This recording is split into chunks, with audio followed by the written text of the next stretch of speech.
खुलुमबाय। जोंहा दाख्लैयो गलाघाट दिगलगन्जा गामि जेम्स दैमारि आरो जोंहानि बिनानाव अनजिमा बसुमतारी जा जाथाय जानानै थांबाय, बे जाथायाव फाथैलाइ बिसिनायबो जाबाय। बेयाव गंनै गामिजों आरो गंनै न'खरजों गोरोबलायनानै खालामनाय बायदि जाबाय। बिनि थाखाय गासैबो रायजो राजानिसिम निमाहा बिहरनाय थाबाय, जाहाथे रायजोखौ बेबायदि सोंखारिबाय थानो नांला आरो एबसुखौ आरो गामिनि सेक्रेटारि आरो प्रेसिडेन्ट आरो गावबुरा आरो एबसु बिथांमोननि जेबो दाय गैया।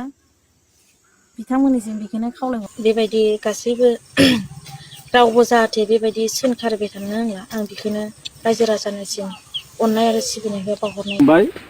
दाखालि जितु जानाय सिसुपानि एरियायाव आंनि फिसाजोजों आरो सिसुपानि एरियानि बे जावैसोजों बेखौथ' जों मिलायलायबाय।